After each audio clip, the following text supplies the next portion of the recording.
real countdown? Or is I it hope not. I think it is. Oh, It says recording. Go Guys. for it. Yep. Oh no. Are we gonna work now? The show must go on. Oh, okay. Let's find out. Another day in beautiful LA. Can somebody send me the script? for real, right? A little late for that now, D. You're beginning where you fit in from here. What Y'all are opinionated, you know? Ooh.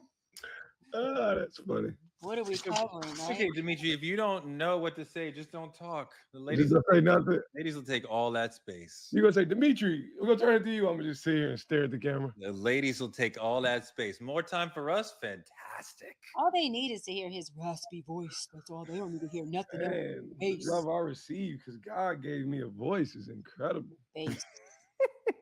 My son be like, Daddy, can I get some pancakes? I'll be like, son, relax. Oh, look at his pancakes. It's a little deep voice. Logan gets whatever he wants. Like, can we get up now? It's good morning. See? Crazy. That's You spank your son. Do I spank him? No, I ain't gonna spank him. He get whoopings. Now, come on, Dimitri. Wait. You said no, and then you said yes. Do you use Spanking is corporal punishment on your child? Spanking is so whitewashed. He don't get spankings. He said he get ass whoopings. Yeah. Yeah, I don't know what it means. So you do use corporal punishment? Ain't no damn corporal punishment. Leave Dimitri alone. He putting you on blast Well, right now, Well, Dimitri. the thing Don't about it is, I'll be honest. My son, in 12 seconds, I summarize it. My son probably had 2 whoopings in his entire life. Yep. They got the job done. He's a very respectable young kid. Ooh, that's too need many. to know you serious. Ooh. Yep. You got to know your daddy serious. Welcome to Truth Talks. It's been a crazy week. We're on our new platform on the Black Star Network and growing like crazy thanks to all the OG truth tellers hanging with us. We appreciate it. We're coming on after Roland Martin Unfiltered, and we're glad to welcome the whole Bring the Funk fan club to our Truth Talks family. I need all of you to hop in the chat tonight with the hashtag Truth Tellers and help us answer a really tough question. Be honest. Do black men hate black women? Truth Talk starts now.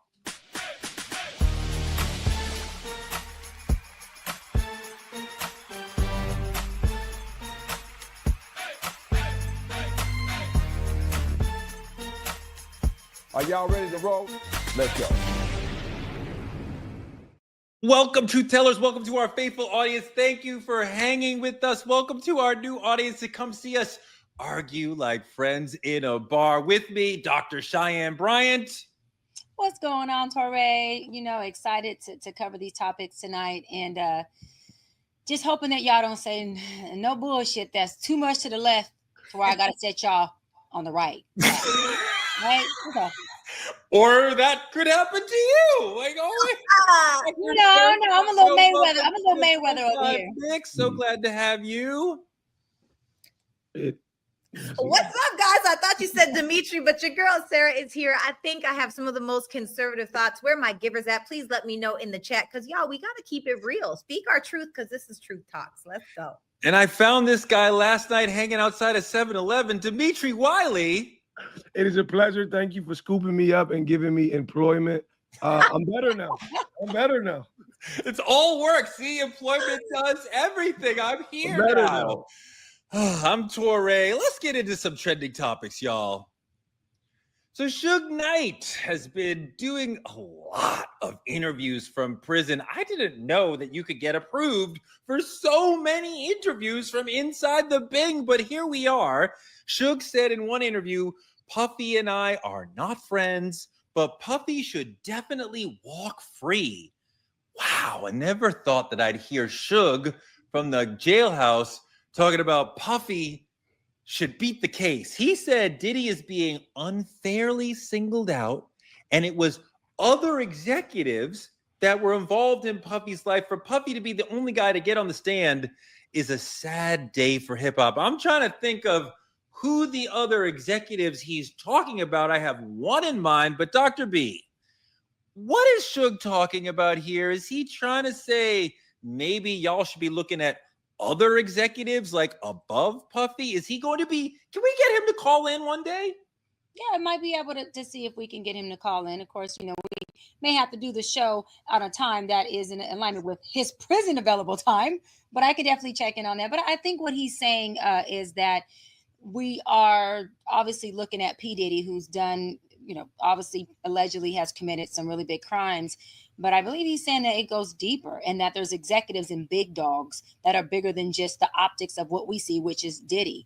And he's saying, yo, look, not so much. I don't agree with this, but he's saying he's Diddy is he is innocent, but he's also saying that, listen, y'all just picking on one dude. There's a plethora of people who were involved with this case, not just one dude. There was, listen, and he's also saying that this is bigger and deeper than freak offs and domestic violence. This has to do with even the FBI. I believe Suge is saying this has to do with the internal folks who actually have. I don't know why Jay-Z's picture is there. I don't know why, right? Well, okay. I digress. But what I'm trying to say is Suge is pretty much saying that, listen, we're making P. Diddy the poster guy for the much deeper issue that involves a lot of more people. And he may be onto something about that. So, okay, look, we know that per the New York Times reporting, and like 40 or 50 women, speaking of, like, Russell Simmons raped half of New York. We know of some other crazy situations.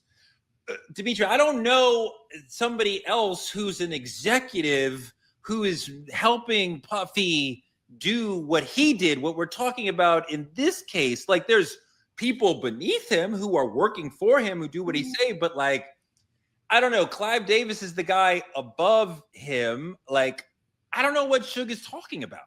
It's funny to me. Well, it's ironic because Suge Knight, a man convicted of so much violence, is now arguing for like fairness in hip hop, justice in hip hop. And the thing about it is, we got to look back at who we know Suge to be. You know what I'm saying? This ain't because he believes in justice. This is simply because he want company behind bars. He feel like, if this motherfucker gonna burn, I want everybody to feel the smoke. You know what I'm saying? He's the wrong source, in my opinion. Sarah. Yeah, I don't know that I agree with that. I think this is typical cultural Black experience where there's a fall guy. I don't think this is any new from how what's his name took the shot Meg Thee Stallion. He was the fall guy. Whoa. Tory Lanez was the fall guy? What I'm saying is, how often do we know inside of the Black community where there is one person that takes it all for everybody, and then when that person gets out of jail, they're taken care of, right? This goes back to the relationships, and this is one of the reasons why I don't feel like Diddy will ever go broke, because he has an opportunity right now to incorporate some of these people that are almost most certainly guilty. Yes, I know we've only heard it's a one-on-one thing as far as the freak-offs go, but these parties were huge. They were massive. Whoa. How do you know that? We don't know that. Nobody has seriously testified to that. Nobody has reported that. No serious person has said there were these eyes wide shut, wild Hollywood parties. Nobody has said that. Yes, so this is what I'm saying. Nobody's ever going to say that. When you go to a lot of these parties, I've been to the parties where they put your phone in a little Ziploc bag that you can't even get out without a special tool. You can't take pictures. You can't make phone calls. You have no idea. A lot of parties you go to, you sign NDAs before you even get into the house. So there are these things that are happening. I'm trying to tell y'all this is real stuff, and this man is so well connected that I do not believe that he is the only one that did it. It's kind of like the whole Epstein case, how he committed suicide in jail. Did he? Or was he killed because he knew too much? That's my opinion. I don't know. Call me a conspiracy theorist. Okay, you have it your way. You're a conspiracy theorist. No, a lot of people agree with you on Epstein. I just don't know. It seems to like almost release some of the pressure from Puff to go, well, who are the other people who helped him? And we know others who helped him beneath, because that's being testified to. But like, people who with more power than him, where are they? Torre, you're focusing more on this whole party violence and this whole sexual abuse. What I hear Suge saying is, we focusing on the very fucking mustard seed of the bigger problem. And to your point, Torre, a lot of people are looking at it like P. Diddy is the icing on the cake, the big dog, and he's the one to get. Suge is saying, check this out. I've been the big dog. I've been it, meaning Suge's been the big dog. He knows, to your point, there's people underneath him, but there's big dogs above him who Period. never get optics on them, whose names are never told, who never make it to court, who never have to be convicted.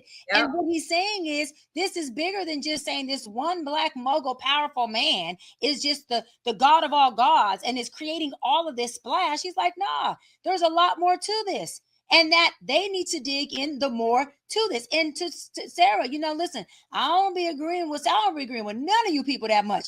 But this moment, Sarah has a point. You have people who take charges for people all the time, especially when it comes to the inner city or on the streets. Let me say, just in the street community that take a riff. One, they don't want to be known as a snitch. Two, she's right. Hey, it's called a bid. Yes, that happens. But we can't say Tory Lanez is that. We're not talking about Tory Lanez. Let's stay on topic. We're talking about P. Diddy. Not Tory Lanez. I agree with you. We're talking about P. Diddy.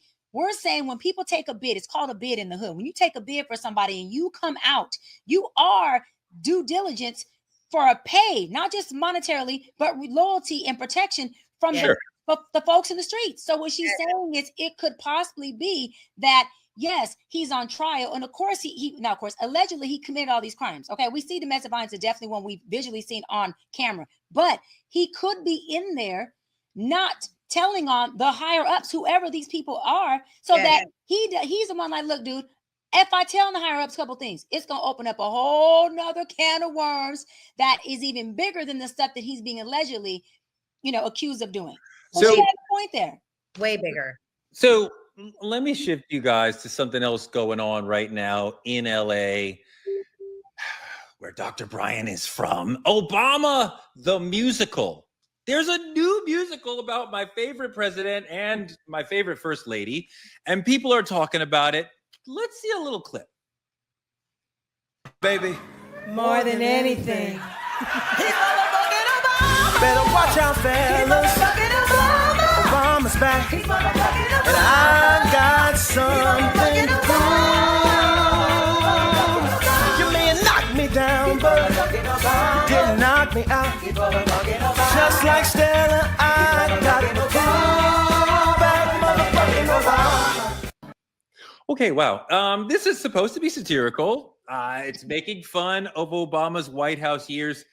There is one scene where the Obamas are singing about White House love, and for some reason, Joe Biden comes into the room and tries to join the scene. I don't know why anybody is thinking about anything like that, but here we are.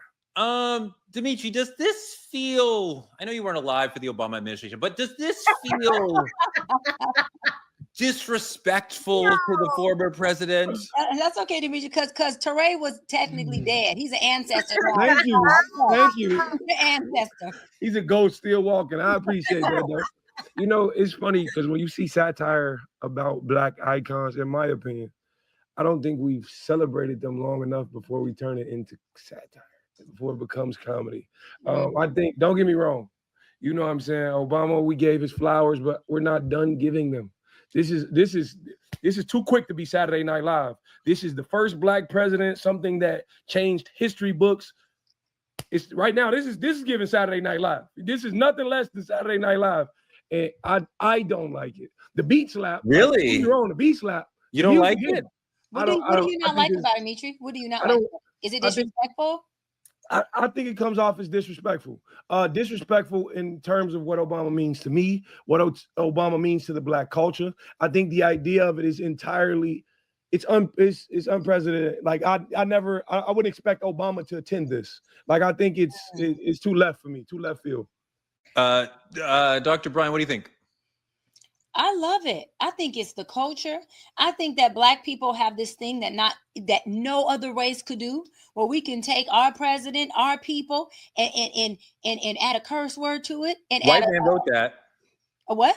White man wrote that. Oh, well, then you're changing up the narrative. Torrey said, you're leaving out information, my brother. You're leaving out information now. You see how he did me? See, this is the shit you do. Look. I gotta be like, this is great. White man wrote it. Oh, no, this sucks. Oh, this is terrible. Let me say because it does make a difference who authors things. Mm-hmm. Because messages are in the hands of the writer, which creates the narrative. And so for me, if it was a Black song about Obama by us Black folks, then I can say that's ours. Yes, we can say it's motherfucker Obama. We partying up here. But when you have a white person who comes to the barbecue and their ones bringing the marinated chicken and they're the ones that setting the tone for that barbecue, then to me, it doesn't become a culture thing. It becomes us feeding into, again, a white person's narrative of how we're going to celebrate what we do. So now you see, now that you done gave me the right information, I have to switch up how I feel about it. But do you guys see how thin of a line that is? Like that's a really hard line to like navigate, because if we're doing it ourselves, we almost making it seem like it's acceptable to be done. Like I get our culture. We poke fun at everything. That's what we do. That's how Black people operate. But this here, I remember I was a kid when Obama got 2008. I was probably like 12 years old or something like that. No, you weren't. No, you weren't. And the thing about it, no, I remember crying when Obama Your daddy was 12. I had to be like 12 or something. But yeah, no. Demetri, you said you were crying because I want to hear. Yes, I was in tears. Like I turned my little game off. I'm sitting here watching the inauguration with my parents, and this was a thing for me. Wow. Like I seen recently. And it was on like a thing the NBA was doing where about the U.S. Olympics. Anthony Edwards was having a conversation with Obama. Yeah. And I was disrespected at how you not putting respect on who you talking to. Hold on, but what you said before, you reminded me of election night. And it wasn't certain going into the night who was going to win. Yeah. And when it finally, and a lot of us were talking about the Tom Bradley effect, maybe they'll get in there, not because he's leading in the polls, but we weren't. Right.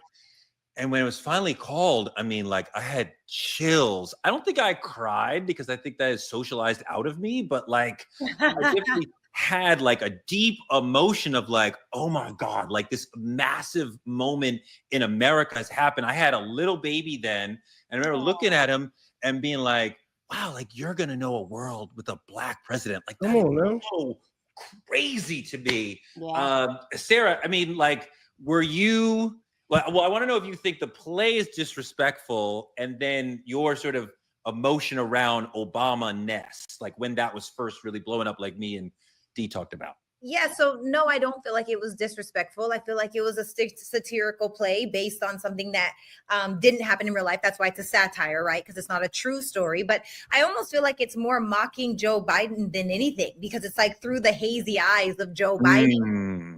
And so for me, that's what kind of makes it like, okay, we did have a Black president. Okay, there is catchy music. I'm probably going to be singing this song now for the next 3 days because it's so catchy. But I really just feel like one of the things that I do love is that, you know, while Obama was in office, he was one of very few, if not the only president. And mind you, I'm Canadian. I didn't grow up learning about all your presidents, but I did hear a lot about the scandals, and we didn't have one. What? So I love during Obama, there were no scandals. Yes. And I love that for us. But there were scandals with a lot of other presidents, right? And so for me, I feel like we just have an opportunity to laugh about something that was great. This is what we do as Black people. I love that they're telling the story in a funny way, and it just is what it is. I don't feel like it's disrespectful. However, when it comes to the president, there's nothing more beautiful than being able to see a piece of yourself at the highest, most highly esteemed position in America. I think that creates opportunity, it creates belief, and it really shatters a lot of the mindsets that we used to have. Like, we could never have a Black president. Well, we did it. You know, I obviously we don't want to judge a piece of art that we haven't seen, although, you know, because I want to evaluate the tone of how something's done, although I don't imagine how Joe Biden walking in mistakenly on a moment of like real love between this deep loving couple that has been together for decades, and their love is sort of like iconic. I don't know how that would work. Like, how am I supposed to not find that disrespectful? Like, we gotta see it. Yeah, I mean, I want to, but I mean, I don't know how you can play it that it's not going to make me cringe. Should be like, if this was a Trump musical, he'd be standing on a horse riding in with some powerful song playing in the background. It would not be this interpretation. There's a movie out right now. There's a movie out right now about Trump. Yeah. And you know what, Sarah, with all due respect, This is a black news with a black voice. We don't give a damn about that. We're not to promote that. Amen. Amen. Moving into politicking, our next segment. When you go to school, you should learn facts. But because of the maniac who Sarah's just talking about, in some schools, they won't be learning facts. Starting next school year in Oklahoma, in high school, students will be studying the 2020 presidential election and learning that maybe it was stolen from Trump. Make your own decision. Research it yourself. Figure it out for yourself. Fact check, it was 100% not stolen. However, the big lie about the 2020 election persists. And you wonder, like, Cheyenne, should black people be part of like reverse unoing this trend of like fake news and fake information? And could you have like black institutions like a church say, we're going to start to help educate the community? Let me go further. I love what you said. Not just a church. We have Black Lives Matter. That's a civil rights black organization. We have NAACP. That's a civil rights black organization. We have many other organizations that aren't as big as those two, but are extremely impactful. Why are they not mobilizing? And I'm a president of NAACP, and I'm calling us out. Why are we not mobilizing with other, not just civil rights, but black organizations that provide resources? We got financial literary organization for black folks. We got educational. We have all kinds of organizations that give away scholarships for education. We got HBCU organizations. We have the Divine Nine. Do I have to keep going? We have so many black organizations. Why are we not organizing as a collective and saying, okay, in every church, let's teach it. NAACP, in every one of your branches offices, let's set up shop. Back in the day when we were not able to go to school and we were at the hands of the master, what do you think that we taught our kids at? What do you think the education was exchanged from? I'm not saying we go back to slavery days. What I'm saying is we have to mobilize and figure out, okay, Torrey, listen, where do we do this at? How do we do it? So many organizations have buildings that are donated to them. Churches have churches and they have different buildings donated to them by the city because they are a tax exempt organization that they don't pay for. So if you're not paying for it, then why are we not using it so that we can push out education to our black students and our black kids, even adults? Dimitri, there's all these ways that an organization, institution can serve the community. A church will do its education, right? A library will do its thing. But like, I think about like the Black Panthers, and they're doing the activist work and protecting against the police, but also they are serving breakfast to children every single morning. That was a requirement for every Black Panther chapter. And so when they're doing that basic service for what the people need, that is so empowering. And I think about whatever institution it is, to come in and say the basic need that we need is education, Black history education for the children. So how can we give them that? Because we're also giving them spiritual education or library or whatever, but they need this. So like, should we not be thinking about how else we can get this education to students if the schools aren't going to do it? No, absolutely. I think it's about coming up with programs. It's about starting things of our own, and it's about learning ourselves, because a lot of time education is a passed down thing. Before you ever touch a textbook, your parents tell you what's going on. If they don't know, they can't teach you. So first it's about educating yourselves as well. I think that's the biggest. I'm learning so my son can learn right behind me. It's passed down knowledge. But the thing about this isn't just rewriting history. This is erasing history before it ever touches a textbook. So they're not going to know anything that actually occurred. And then they have to live in conspiracy. So yeah, absolutely. It's about doing the work ourselves. We got to start doing it ourselves. Okay, let's move into the main topic, because this is going to be very emotional, very real. I might cry in this, I might break through the socialization, but the big question tonight, do Black men hate Black women? And I think it's an important question. It's a powerful question. I'm proud to have two smart women and a smart man to work through this, because this is a really important question. I want to handle it delicately because this really matters. But in 1960, 61% of Black Americans were married. In 2021, only 31%. And that shows a serious love imbalance. One social media creator thinks he understands the why. Jody, roll that clip. Men don't like women for real. They don't. They like women sexually, but they don't like women. They're not attracted to what a woman is outside of her sexual organs. So then when we get into why a lot of men womanize, or why it's just they're minimizing a woman based off of who she slept with or who she potentially can sleep for, because it's like you haven't gained the appreciation of the wholeness of a woman yet, and what that wholeness of a woman can bring to your life. You know, Dimitri, about a month ago, I heard this woman on TikTok say, men don't like women, they're attracted to them, and there's a difference. And once she decoupled that for me, I was like, oh my God, it's true. Think beyond the women you love who are in your life already. Think beyond the women you make money with or you're dating or whatever. Now you're like, do you like women? Like, if they don't have something specific to offer for you as far as the transactional nature of men, quite often, like, I think a lot of us don't like women. We don't care for women's culture. We think we look and I think we're socialized to do this, and that women often don't like men because men are shitty to them, but we don't like them because we are ultimately misogynist and not learning to value womanness. What do you think, Dimitri?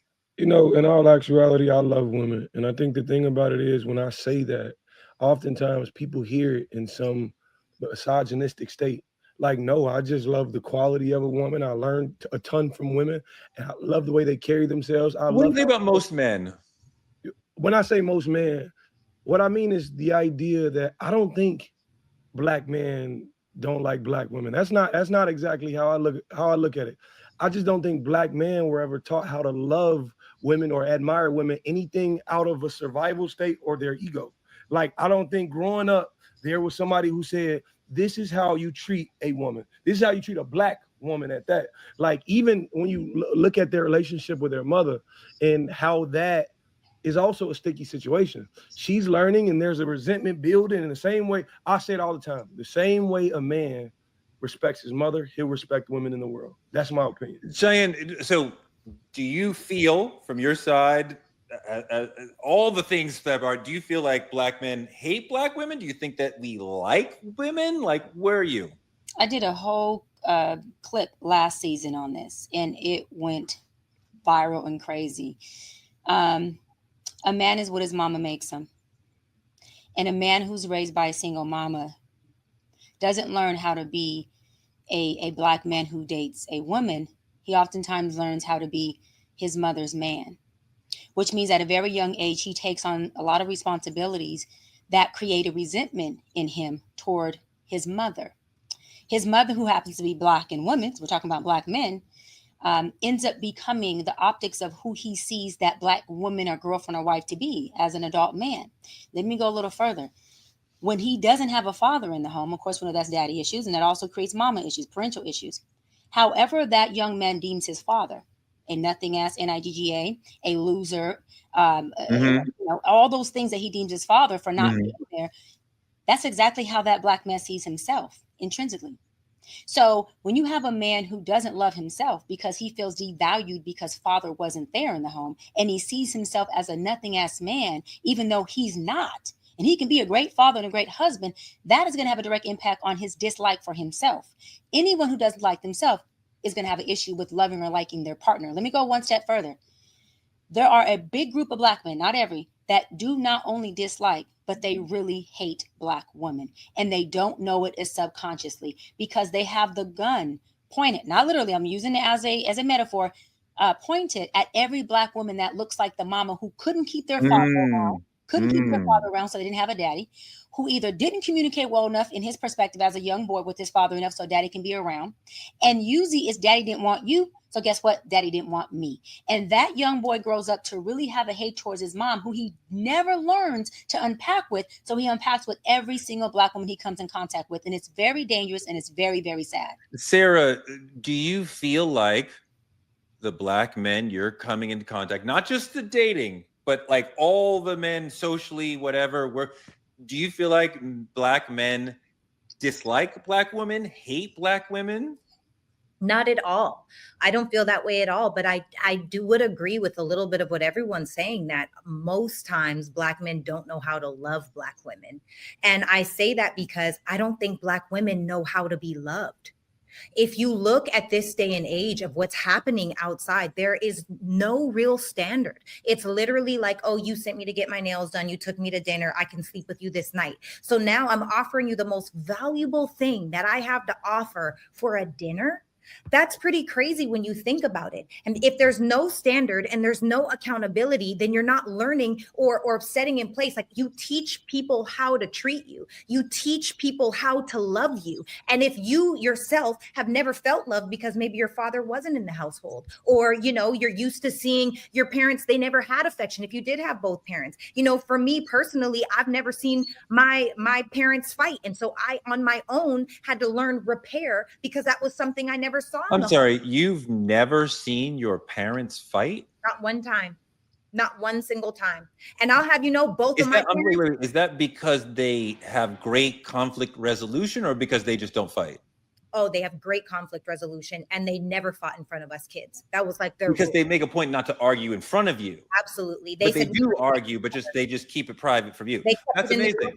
Somewhere else. Now, that being said, that almost ruined me a little bit, because inside of that, I thought that if I fight, or if I'm angry, or if I'm upset, I'm doing something wrong. Oh, this isn't what love is supposed to look like. And so there are flip sides to learning everything. But I really feel like we as women get to set the standard and start teaching these men how to love us. I appreciate what you sisters have said, and obviously everything you've said is correct.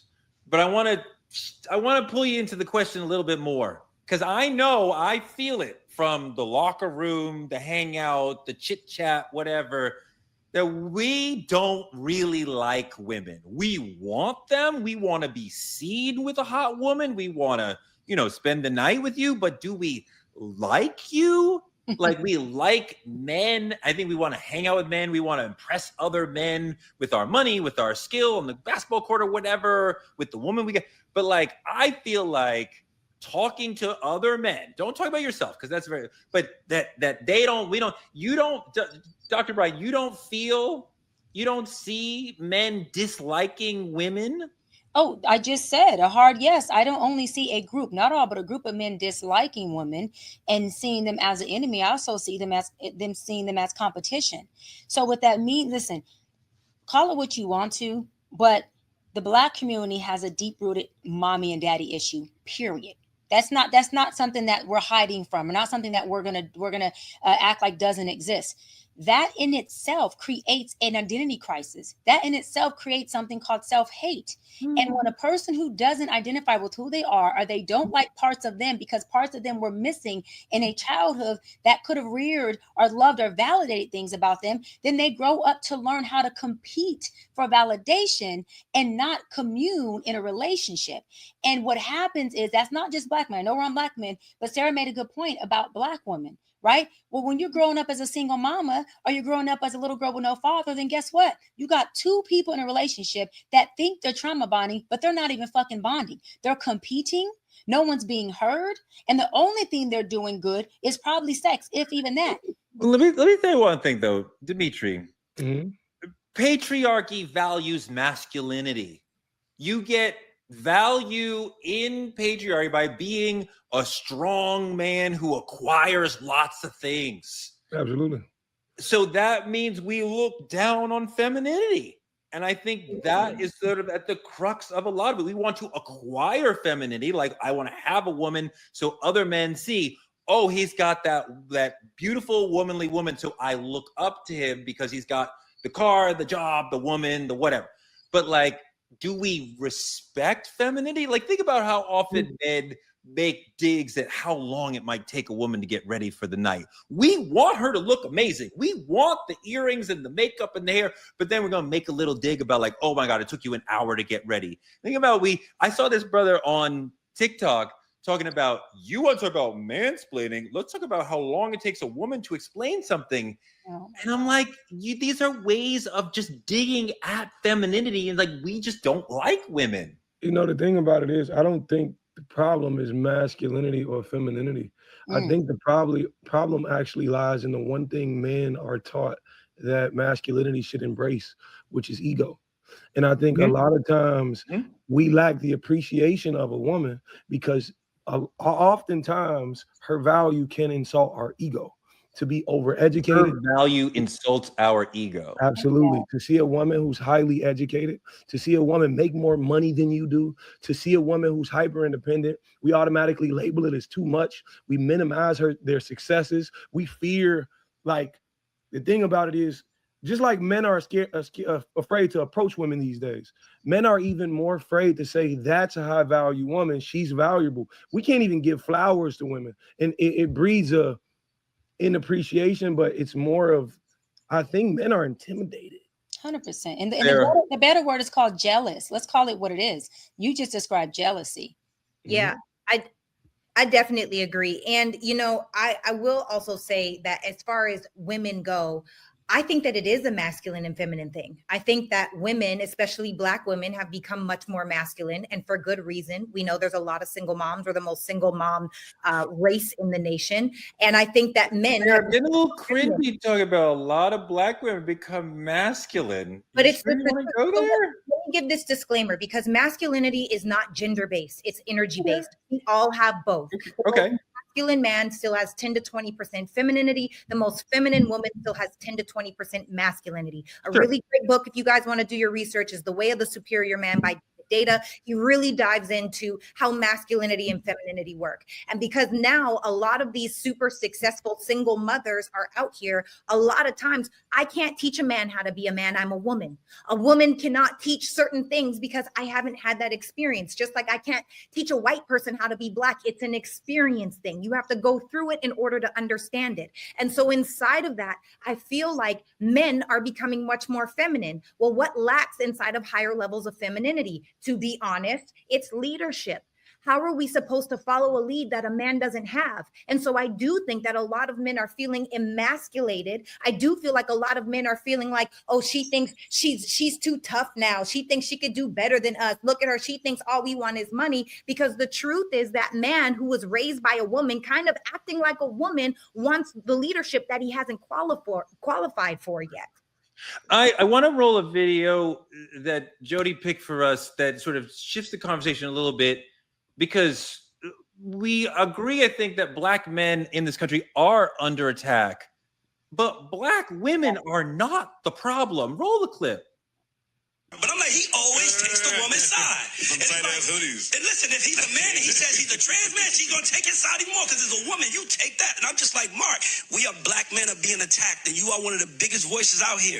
And what I'm saying is that if you don't give a voice a reason, the Black man under attack trope in these conversations specifically is fascinating to me, in part because Black men have a tendency to do something that I see white women do all the time, which is they get so hung up on their oppression that they forget their privilege. Because the reality is, as Black men, yes, we are under attack, and our predator is not Black women. The predator is white folks as a whole, white society. And so when we are under attack, it is by white society. But within Blackness, Black women are also under that same attack and then have to experience the intra-racial oppression that Black men put on them. You know, Black women are experiencing racism just as we are, and then experiencing sexism on top of that, which is something that we as Black men are perpetuating onto them, as well as white society as a whole. Dimitri, I love that comment. I love that brother's work on TikTok. You know, part of the thing we haven't talked about in this conversation is the times that men can be violent toward women. And I'm not just talking about the physical violence, which is obviously horrible, but the sort of emotional violence that we can sometimes visit on women, which I think comes from misogyny. I think comes from, in some men, an anger toward mom that can't be expressed toward mom because she is a queen and a saint. So then you're taking it out on your girl or the girl you're dating right now. There's other ways that we are expressing hatred and disdain for women. I think sometimes we experience racism in the world and can't put it anywhere and put it on our woman. And I think there's a lot of ways that we are putting our pain and stress from the world on our women, Dimitri. And I think that's part of what's relating to what I'm talking about with us hating them. No, it's a fact. It's not even close to not being true. It's a solidified fact. The idea that a lot of times what we harbor inside, what we hate about ourselves, we gotta make somebody feel worse than we do, and that's usually the person you lay next to every night. But what I've learned with my friends and XYZ, I don't have any friends who put their hands on a woman at all. Of course. But what I've seen in just in general from being black and in the hood, oftentimes the men who grow up to hit their woman, they dad hit their mama, and it continued, and it continued, and it continued until this became just a degrading act that just men hold against women. And to be quite honest with you, like I'll give you an example. I had a friend, an old friend of mine.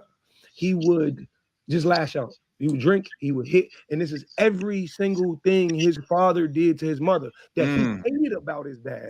And that's what the ironic part about it was to me. You hated this man for these exact things, but you can't see it in yourself. And I think that's the problem what's going on. Men, I can't even say they want to be better.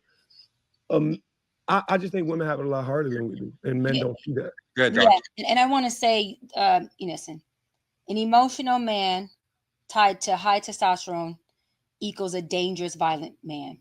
When a man grows up with only a woman in the household, he learns how to process his emotions like a woman. There's no man there to teach him how a man processes his emotions. So when we're talking about men being violent in relationships, well, men, y'all are full of testosterone.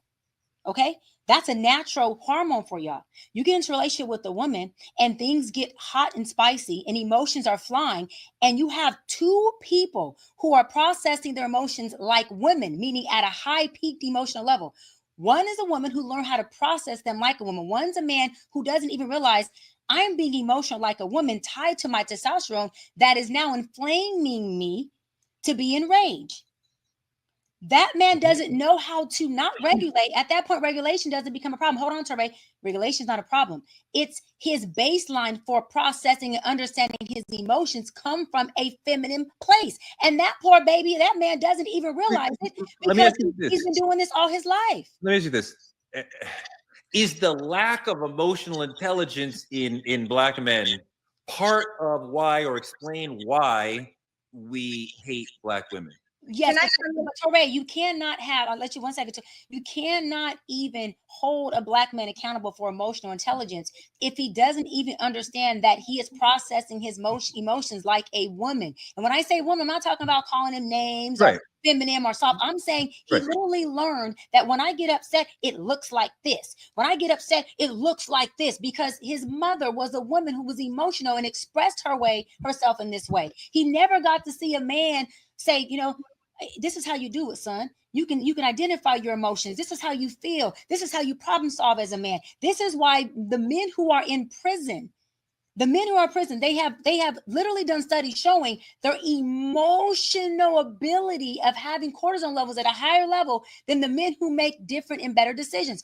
Emotions and testosterone create rage, and in a man, it looks different than it does on a woman. Dimitri, do you think that black men are jealous of sisters in some way? I absolutely do. Wow. I feel like a lot of black men, not just a couple. I've seen friends of mine be jealous of black women just for being black women. I think the thing about it is it's like a fragile masculinity that they have. And I'm telling you, a passionate, powerful woman is going to act and break that masculinity of yours. And men hate that. Men absolutely hate that. It's the fact that you being so solidified in who you are as a person shakes me to my core, because I'm not. I don't feel as strong as you think I do. Come on. I know I'm not, and you're breeding that in me and bringing that out of me. It's like there's only room for one of us mentality. And I feel like most men are living in that space. They're like Dr. Brown, to her point. Men learn to lash out, and the only way we can assert dominance or masculinity is through physical acts or degrading you and calling you out your name. A lot of times women hold the value in these relationships, and I'm not just speaking in relationships, households in general.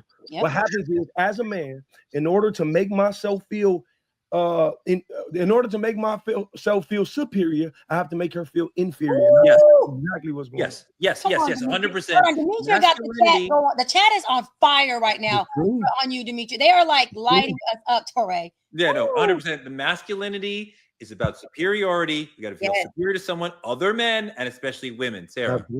I feel like, and it really goes back to why are men jealous, right? Because I feel like a lot of men say they want an ambitious woman. They want a woman that's about something. Yeah, well, they want her until it makes them look bad. Because this is a mirror of all the places that you may not be as ambitious or you may not be as successful. And then you feel like your life is more dangerous because you're a man and we are women or whatever that may look like. And so really and truly, it comes down to men are acting more like women, especially Black women or Black men. Why? Because they're raised by Black women by themselves. They're not seeing the example of what it looks like to be a man. They're not seeing the example of what true masculinity looks like, what true leadership looks like. Who are even the OGs? Now the OGs are going to prison. They're on trail for beating girls' ass down the hallway. So now it's like, who do you even look up to in this day and age? Back in the day, you had the Nipsey Hussles. You had the Ice Cube. Ice Cube. Yeah, you had so many of the different people that now it's like, they're who do these young cats even have to look up to? Well, interesting point. Actor Damson Idris called out Black men recently. He's in a big new film with Brad Pitt. He said, I see so much unprovoked hatred toward Black women today from grown Black men.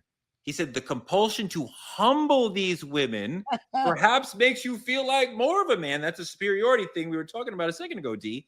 I promise you, you aren't men to us. A new year is approaching. Grow up. This reminds me. Come on, Dad. Hold on. Come on, Desmond. What is he? This man is fine. That reminds me of a moment that broke the internet a few years ago. Jody, roll that. Yeah. No, hold on, D. Hold on, D. I want to get to Daniel. Shout out to those in the chat. It is going on fire right now, y'all. Let us know. Like, do you guys feel like Black men hate Black women? Is this real, or are we all a little bit of delusional? Yeah. And have you watched the sex scene with this man in it with Chloe Bailey? I'm sorry. Oh my God. All right. Let's see the Daniel clip, Jody. The Daniel Caesar clip. That libido was up there, baby. Woo, I'm back. Oh my, okay. Yo, I gotta make sure there is. I love you guys. Yo, you guys are listening, and I love you guys so much. But we're like talking about something serious. So I'm like, I don't want to talk about shows or like being, like artist stuff. Where's my? Why? I don't know which Black people are in here, but I want you guys to talk up right now. Why do we? I saw it here. I heard something drunk. Why are we being so mean to Jules? Why are we being so mean to white people right now?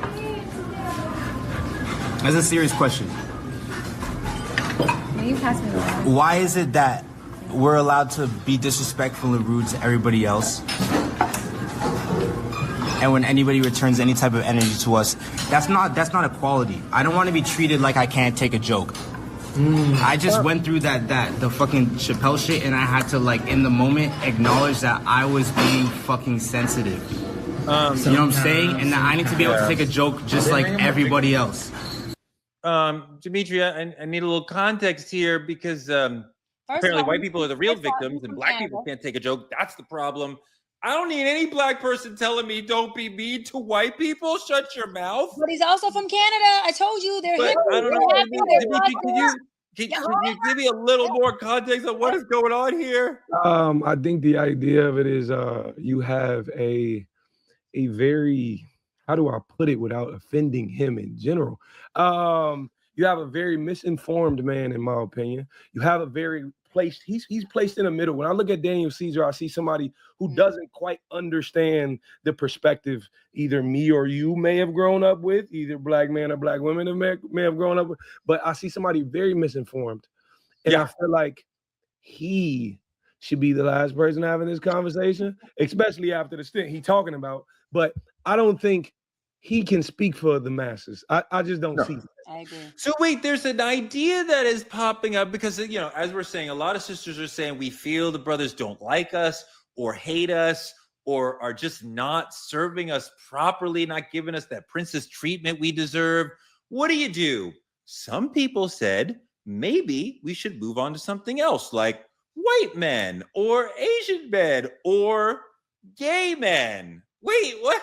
If you're struggling to be valued by straight men, maybe consider a lavender marriage. What's that? Show them, Jody. A man and a lesbian get married. Lavender marriages, unions between individuals of different sexual orientations, have long been a way for LGBTQ+ people to navigate the pressures of a heteronormative society. These marriages allowed queer people to play straight, especially in eras less accepting of diverse sexualities, which were quite common amongst gay actors in Hollywood. Elsewhere, the concept of lavender marriage is evolving too. Some individuals are entering mixed orientation marriages not out of necessity, but as a conscious choice, prioritizing deep platonic connections over traditional romantic partnerships. Lavender marriages past and present show how LGBTQ+ people have balanced societal expectations with personal authenticity. Sarah, what do you think about the idea of sisters being like, it's not really working out with the guys, the straight guys? Maybe I should have a loving relationship with a gay man who will treat me like a princess and not pressure me in the bedtime. I feel like people are just doing whatever they want these days. They are just creating whatever they want to create, because that to me is not a marriage. I feel like the thing that makes marriage a marriage is God, right? The contract was created realistically in the United States. It got serious in 1929 to stop the black man from marrying a white woman. That's when a marriage certificate came into play. Why not just have a partnership agreement or some kind of business agreement in place? Because that's really a platonic friendship. Why not just be friends, have a business? Why get, I feel like that is a mockery of marriage, to be completely honest. I'm just gonna put that out there. And I also feel like some people are married, but they'll never experience what it is to be husband or wife. That's my opinion. What do you think, Shai? I mean, I think that people should do whatever brings them happiness. I see a lot of people who are married the right way and they're miserable as fuck. And I see a lot of people who are married in the way that's supposed to be, you know, either, and I believe in God, I'm saying under God, but no marriage certificate, and they're happy. I see a lot of people who are, so my thing is create what works for you. The part that concerns me a little bit, doesn't bother me because I want people happy, concerns me with the lavender piece is that it gives me more confused or identity crisis. And I'm not saying that they don't believe in love, because I am a person that believes that love is love. Because I believe love is love. I just think that, listen, I can hang out with Dimitri for months and just fall in love with him as a person, right? I can love Sarah as my friend. But my point is, when it comes to saying that a person is gay and I'm straight and we're going to fall in love and be together, it kind of goes against, if you're gay and you are a man, that means that by definition, we know this may be everyone's different, but by definition of gay and a man, you don't like me as a woman. If I am a heterosexual woman, I'm supposed to not like you as a man because you're gay, right? So how do we end up together in a way where we actually really want to be together, and we're not just being married for the sake of marriage, but we're being married for the sake of companionship and really wanting to be together? Well, let's address that question. We got a video that will speak to what is the attraction to lavender marriages. Jody, let's see that. A gay man will always give a girl princess treatment, unlike a straight man. So ladies, if you really want princess treatment, it's time for you to consider having a lavender wedding, because a queer man is always going to protect you more than a straight man would. That's just how it is. We hold women closer to our hearts because I believe that gay men, queer men, are more in touch with masculine and feminine energy on an equal level, which is why we understand both sexes' feelings and we respect people more. If you're a girl and you decide to date a gay man, you're never going to feel like you don't know where you stand with him. He's always going to be honest with you, and obviously you've laid out the boundaries before you've even chosen to get together. But I'm being dead serious when I say that women and gay men should start dating, because at the end of the day, we're just wasting our time here with other men who we try and date because they are not equipped with the tools. Wait a minute, wait, we won't know where we stand with him, because as a straight woman marrying a gay man, do I have to also be concerned about other men and women? See, this is where it just becomes overload. You guys are gonna work out those boundaries. The way that he, assuming that's his pronoun, explains that, was really beautiful and makes a lot of sense. You will get a lot of love, appreciation, and understanding from that person. Push back. Why are you saying that, D? I can't let him have it. I cannot let him have it. There's very, very masculine men, very men who know how to be man, who relate emotionally, mentally, all of that to a woman. And you cannot say we hold them closer to our. No, it's not true. You may share similar activities. Y'all may go do the same shit. Y'all have fun doing it. That don't mean you hold them closer to your heart. That's bullshit. The thing about it is, I feel like, honestly, women are moving towards it because they're not getting the loyalty and they're not getting it in traditional relationships. Like what he's talking about as far as being able to value womanness and femininity, he clearly values those things way more than we do. And so he's going to treasure her in a way that a lot of straight men can't do or won't do. The sisters are saying, the brothers don't like us. The segment, it was like, do we hate them? The gay men are like, not only do we like you, we want to be like you. But Like Sarah, again, this is an attack. Fuck it. This is an attack again on our straight black men. Thank you. What it is. I don't care. Thank Hold you. on, let me tell you why. Because he's saying, as a gay man, regardless of his race or creed, okay, I can love you better than a man. Then you got a black woman who posts this, who's saying, listen, I'm going to go ahead and confirm that gay men can love me better than obviously the men, black men that she's dating. This is what happens when they're trying to push an agenda. Love who you want. Be gay, LGBTQ. Sister posted this. Nobody's pushing an agenda. There is a group of men who value you and want to share makeup. You know what? You're right. You're right. You guys could have a loving conversation that actually nourishes you. You're right, because you know what? All of my life, I've loved my gay boys. I don't care. Let me tell you, I have gay friends I grew up with who were boys in high school, and now Chris is vanity. Okay. She is vanity now. And what I'm saying is, you're right. My gay boys love the shit out of me. They pump me up, they gas me up. But guess what?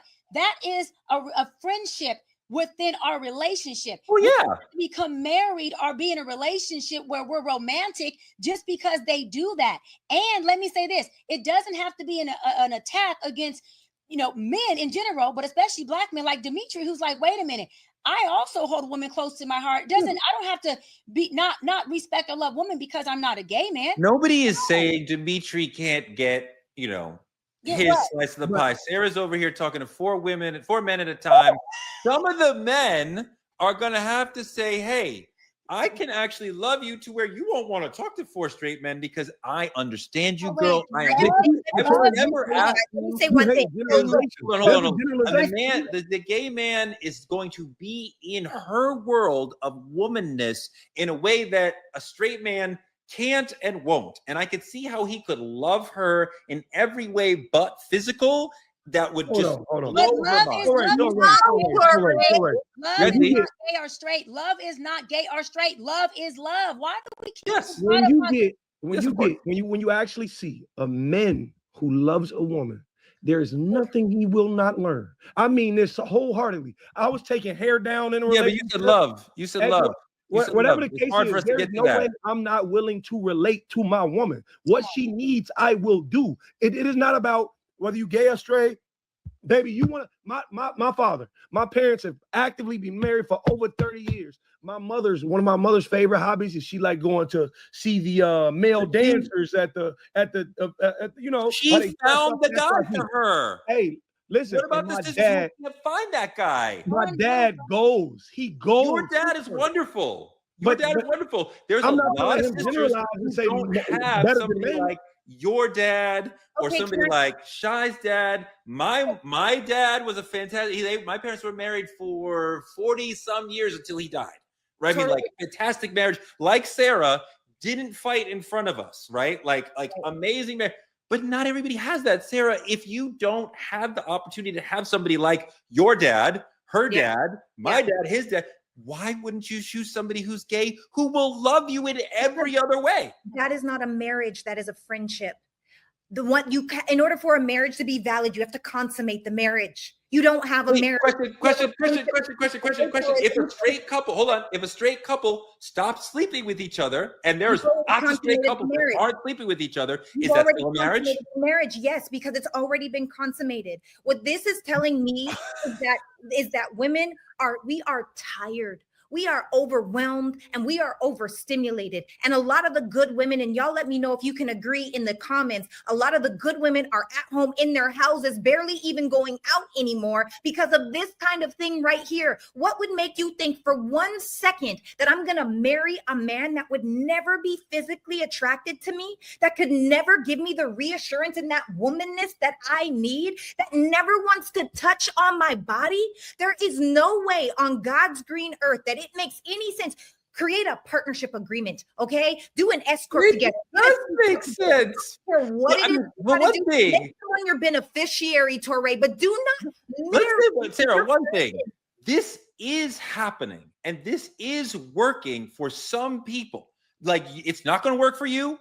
Don't want you for it. It's never going to work for Dr. B. Hell fine. No. But there are people like Star Jones who's like, works for me for a period of time. Like, if it's working for you, we're just past that age where we have to front a relationship. If you want to be outside with 2 women and 2 men, do it. Be happy. That's not what Star wants. That's not what somebody in a Lavender marriage wants. John and Regina George. It started with Phyllis Gates and Rock Hudson, right? These are the things that it started with.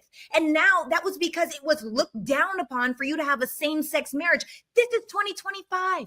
Men are saying they're women. But women that's not the problem. These gay men are not saying they don't want to get married to men. They're saying, I have a great relationship, friendship with this woman. Go ahead, Dimitri. I want to make this very clear. I'm not sitting here arguing who you married to. If a man want to marry a woman and you gay and they not, you do you.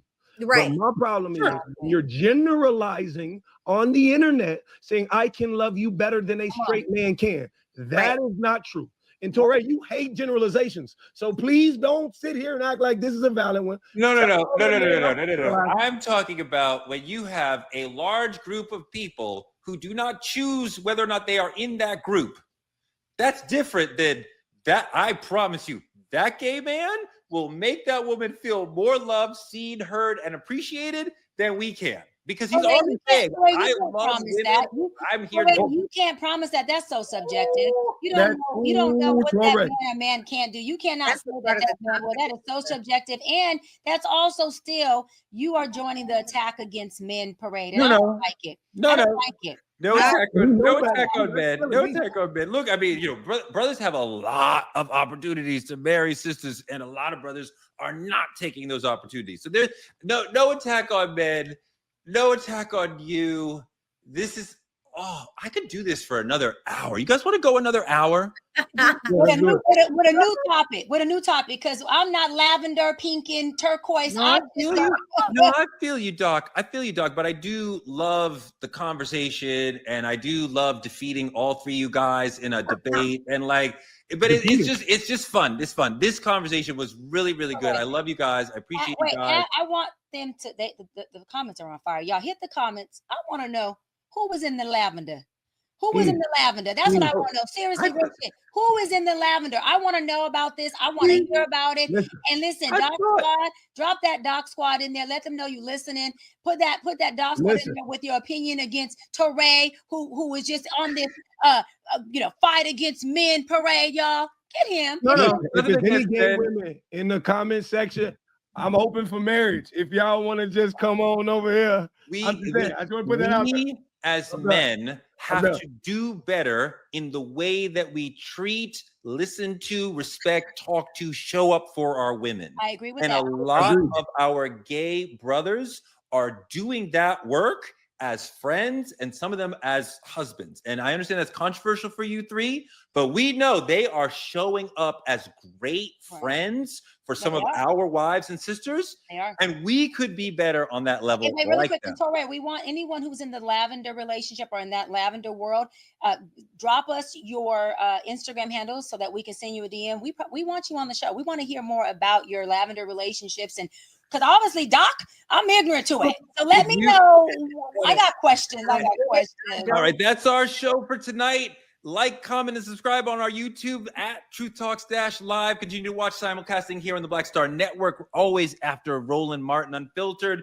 Advertise with Truth Talks. Reach the 10 million people who watch this show, and small businesses and influencers partner with us by visiting truthtalkslive.com and become a VIP member of the Truth Lounge, where you can get into the Lost Lover Boy Lounge. Is it lost or found? I am confused. We getting there. We getting there. All right. As we talked about, Black media is under attack. Black men are under attack, but not from gay men. So keep supporting us by telling a friend to tell a friend to check us out every night, 8 p.m. EST, 8 p.m. PST. We are here. The conversation that you always wanted to have, where everybody fights and drinks and gets into a mess. It's going to be fantastic every night like this. Next week, Attorney Ariva Martin, Judge Lauren Lake. We will be back every night at 8 p.m. We love you guys. 5 p.m. PST, 5 p.m. Pacific Standard Time, y'all. Peace.